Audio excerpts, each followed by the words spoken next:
ये आंदोलन याद है ना? 3 कृषि बिल के विरोध में सड़क पर साल भर डटे रहने वाले किसानों के इस आंदोलन ने हर किसी को हैरान कर दिया था। सर्द रातों और कड़ाके की ठंड के बीच किसानों का जुनून ऐसा था कि आखिर में केंद्र सरकार को इनकी मांग माननी ही पड़ी। लेकिन अब एक नए खुलासे ने बवंडर मचा दिया है। नमस्ते, मैं हूं रिया श्री और आप देख रहे हैं एबीपी लाइव।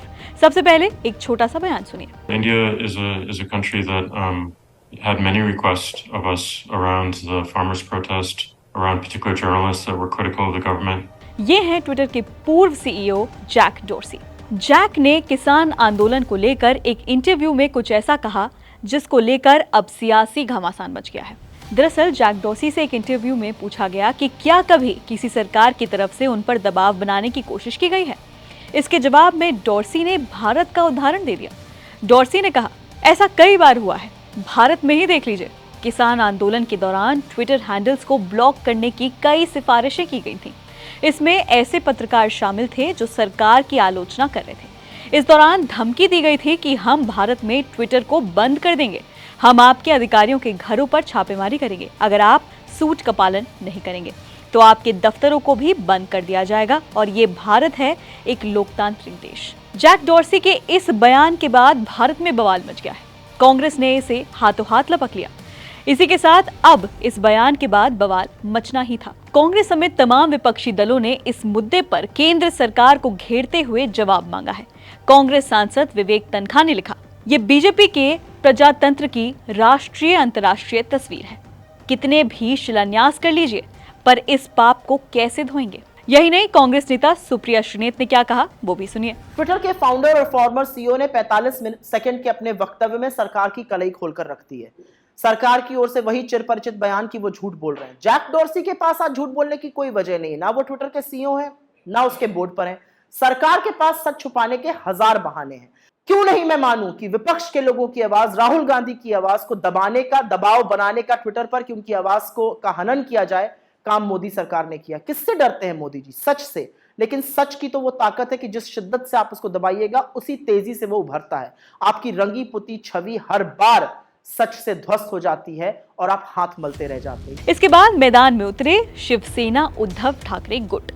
उनकी तेज तर्रार प्रवक्ता और सांसद प्रियंका चतुर्वेदी ने क्या कहा वो भी सुनिए। भाजपा और सरकार ने किसानों के विरोध को कुचलने की कोशिश की। उन्होंने आंदोलन को बदनाम करने की कोशिश की।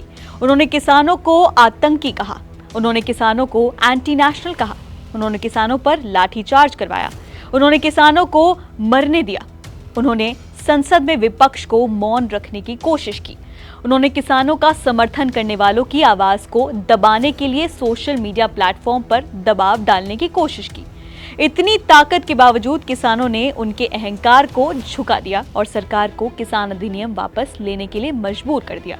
ये भारतीय डेमोक्रेसी है या मोदीक्रेसी है? इस सब के बाद सामने आए राकेश टिकैत। उन्होंने भी इस मुद्दे पर अपनी प्रतिक्रिया दी और कहा, उस टाइम पे भी भारत सरकार ने ये हमको जानकारी थी कि जितने रिच फेसबुक और ट्विटर पे आने चाहिए किसानों मूवमेंट के, वो नहीं आ रहे और ये लोकल स्तर पे रोकने की कोशिश करते थे।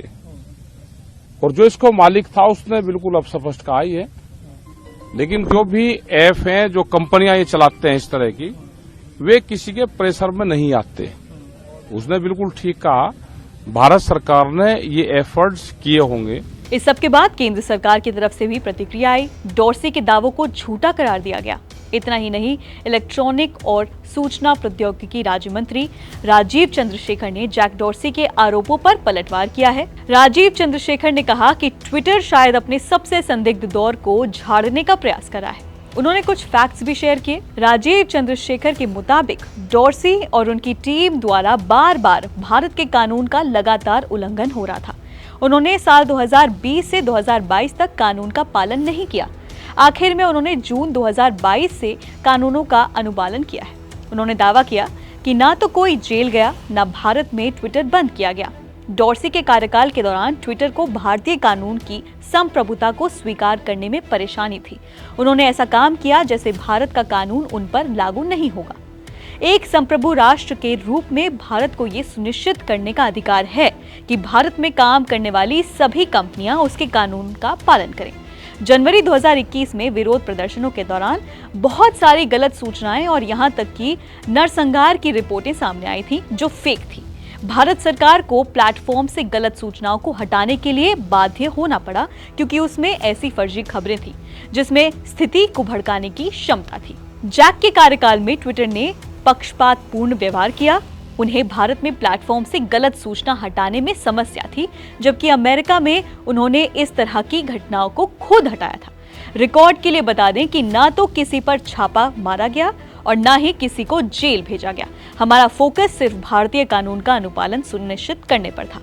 जैक डॉर्सी की ट्विटर की मनमानी, भेदभावपूर्ण आचरण और अपने प्लेटफॉर्म पर अपनी शक्ति के दुरुपयोग के बारे में सार्वजनिक डोमेन में पर्याप्त सबूत है। डॉर्सी के कार्यकाल में ट्विटर न सिर्फ भारतीय कानून का उल्लंघन कर रहा था, बल्कि ये पक्षपातपूर्ण था कि कैसे ये हमारे संविधान के अनुच्छेद 14 और 19 का उल्लंघन करते हुए मनमाने ढंग से गलत सूचनाओं को हथियार बनाने में मदद कर रहे थे। भारत में सक्रिय सभी प्लेटफॉर्म के लिए हमारी सरकार की नीतियां स्पष्ट हैं। इंटरनेट सुरक्षित, भरोसेमंद और जवाबदेह रहे, ये सुनिश्चित करने के लिए कानून का अनुपालन जरूरी है। बहरहाल, जैक डॉर्सी के एक बयान ने भारत में सियासी बवाल मचा दिया है। विपक्ष को केंद्र सरकार पर हावी होने का एक और मौका मिल गया है। इसी के साथ कुछ ऐसे सवाल खड़े हो गए हैं जिनके जवाब मिलना लोकतंत्र की अच्छी सेहत के लिए बहुत जरूरी है। फिलहाल स्पोर्ट में इतना ही।